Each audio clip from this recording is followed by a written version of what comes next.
دیکھو مدینہ میں وہ جگہ جہاں پیغمبر دفن ہے، اس جگہ کے بارے میں تو تقریباً امت کا اجماع ہے کہ پوری روئے زمین میں سب سے افضل وہ جگہ ہے، لیکن پورا شہر مدینہ شہر مکہ سے افضل ہے؟ اس کے بارے میں جمہور کی رائے یہی ہے کہ شہر مدینہ شہر مکہ سے افضل ہے۔ آپ کہہ سکتے ہیں یہ کیا بات ہوئی کہ نبی جس جگہ دفن ہے وہ جگہ مکہ سے بھی افضل ہے؟ تو مکہ میں تو اللہ کا گھر ہے، تو بھائی اللہ کا گھر ہے، اللہ خود تھوڑی ہے وہاں پہ، ٹھیک ہے نا، اللہ تو عرش پر ہے، جیسے کہ اس کی شان ہے، اس کی بھی کیفیت ہم نہیں جانتے، تو اللہ کا گھر ہے نا، تو نبی کی تعظیم، نبی کی حیثیت ہماری نظر میں بیت اللہ سے زیادہ ہے۔ نبی کی جو حیثیت ہے نا پیغمبر صلی اللہ علیہ وسلم، لوگ پھر یہاں کہتے ہیں یہ بھی شرک ہے۔ ایک تو لوگوں کو شرک اور توحید کا کخ بھی پتا نہیں ہے، ہر آدمی بیٹھا ہوا یوٹیوب پہ شرک اور کفر کے فتوے لگا رہا ہے۔ دیکھو اللہ کا جو گھر ہے نا بیت اللہ، اس کو جو ہمیں سجدہ کرنے کا حکم ہے، اس لیے نہیں کہ وہ اللہ ہے، بلکہ اللہ کہتے ہیں میری مرضی میں کسی بھی جگہ کو جہت بنا دوں کہ اس طرف سجدہ کرو، میں مان لوں گا مجھے کر رہے ہو۔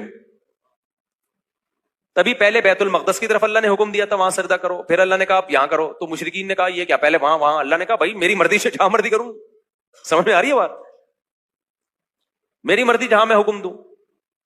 تو نبی صلی اللہ علیہ وسلم کو بھی حکم دیا کہ جب اللہ کو سجدہ کرنا ہوگا تو کہاں رخ کر کے کرنا ہے سجدہ؟ بیت اللہ کی طرف رخ کر کے۔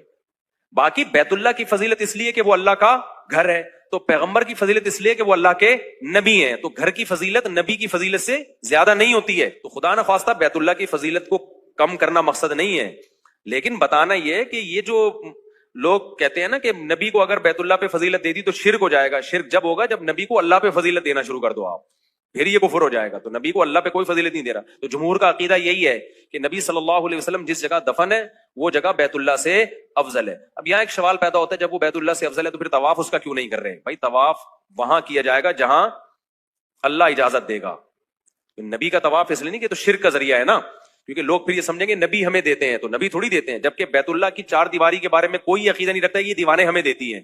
نبی تو ایک انسان ہے نا، تو وہاں شرک کا خطرہ ہے، اس لیے وہاں پابندی لگائی ہے، اور بیت اللہ تو ایک پتھر ہے بے جان، وہاں شرک کا خطرہ نہیں ہے۔ کسی کو یہ یقین نہیں ہو سکتا کہ یہ بیت اللہ ہمیں دیتا ہے، بھائی یہ تو اینٹیں ہیں تو سعودی گورنمنٹ نے لگائی ہیں، اس کے پردے ہمیشہ چینج ہوتے ہیں، ٹھیک ہے نا، یہ تو اللہ نے کہہ دیا تو ہم پھر۔ اور اللہ نے یہ کیوں کیا؟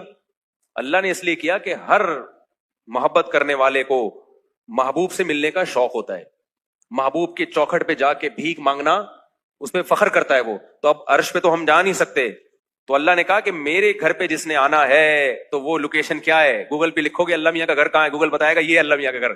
تو جو میرے دیوانے ہیں، مجھ سے محبت کرنا چاہتے ہیں، مجھ سے لپٹ نہیں سکتے تو کوئی بات نہیں، وہ ملتزم کی چادروں سے لپٹیں گے تو میں سمجھوں گا کس سے لپٹ رہے ہیں، وہ مجھ سے لپٹ کے رو رہے ہیں، میں یہی سمجھوں گا۔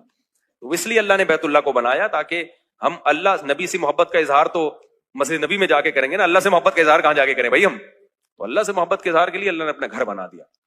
سمجھتے ہو کہ نہیں سمجھتے؟ تو اس لیے وہاں جایا کرو، ملتزم سے لپٹ کے رویا کرو، رخسار رکھا کرو بیت اللہ کی دیواروں پہ، اس سے بہت اللہ کی محبت پیدا ہوتی ہے اور اللہ کو وہاں یہ ادائیں پسند ہے۔